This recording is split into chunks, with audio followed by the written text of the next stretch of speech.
Episode 2. The Rival Returns. Word traveled fast in the skyscraper jungle, faster than an earnings leak, faster than gossip in a corporate lounge.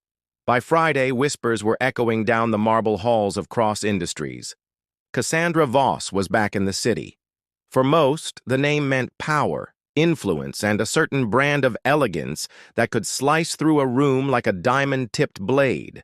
For Ethan Cross, it meant something far more dangerous: unfinished business. Cassandra wasn't just his ex-fiancée. She was the only woman who had ever matched him, move for move in both boardrooms and battles of will. Their relationship had burned hot and ended in public flames.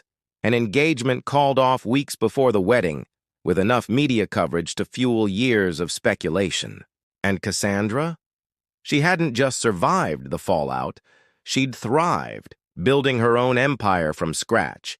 Now she was back, and she wasn't the type to make a social visit.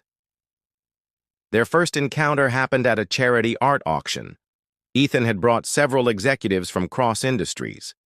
Ava, still technically just an intern, had been asked to help with logistics for the event. She was busy arranging bid cards when she saw her, tall, graceful, a deep red silk dress that clung in all the right places, the kind of presence that made the room lean toward her without realizing it. Cassandra's eyes found Ethan instantly. That slow, knowing smile curved her lips. And then she noticed Ava. She walked over, heels clicking like a countdown. "So," Cassandra said, voice smooth as glass, "this is the girl who broke the untouchable man's rule." She gave Ava a once-over, lingering on her thrift store heels and slightly crooked name tag.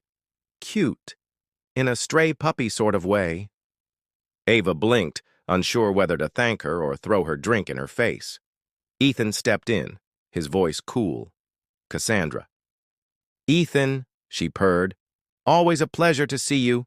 Evolving." From that night forward, Ava's life became a war zone, one she didn't know how to fight. At the Anderson Fund Gala, a mistaken seating chart placed her directly next to Cassandra for the 5-course dinner.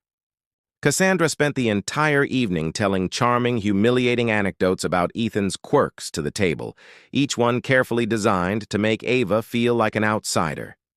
2 days later, confidential emails about Ava's internship, nothing damning, but enough to stir gossip, somehow leaked to a popular business blog.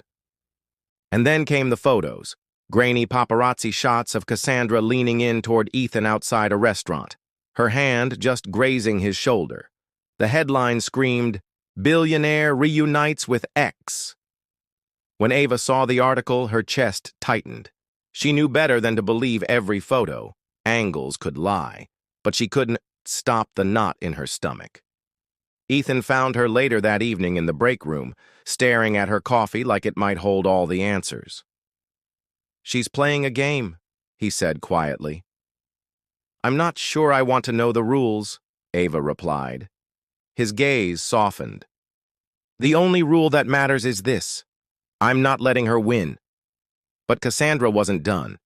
That same night, an invitation arrived for a high-profile gala at the Sterling Hotel, the kind of event where every major player in the city would be. Both Ethan and Ava's names were on the guest list, and Cassandra, she would be the host.